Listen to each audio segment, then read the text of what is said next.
Billy Boy Arnold and Guitar Frank for the blues break this morning. If I were a fish, blues would be my water. A robot, blues would be my rechargeable lithium-ion batteries. If I were Zeus, the blues would be adultery, and if I were Mitch Hedberg, the blues would be cocaine. Was it too soon? Who's to say, really? Great, true story for you this morning. Let's take a look at Jimmy Bernard. He's a bassist at Christ Roads Community Church in Savannah, Georgia, and has been for quite a few decades. Upstanding guy, Jimmy. Now, Jimmy and the band were practicing one Saturday, as they always did, and Jimmy decided he wanted to turn up the heat. Okay, so he strut on over to the thermostat and bumped it up from 72 to 74.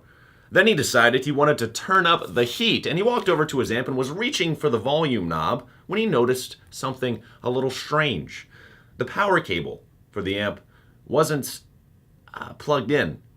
Now, initially, he figured one of his bandmates was pulling a prank until he saw that not only was the power cable not plugged in, it was also coiled up and bound with a zip tie, like when they first bought it in 1997.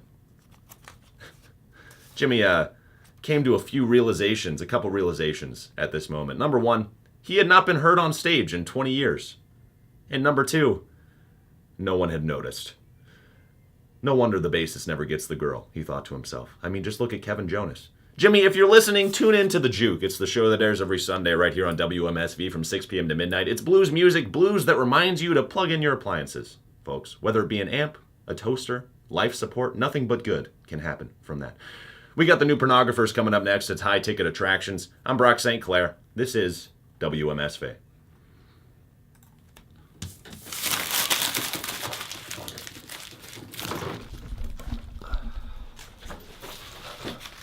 Huh.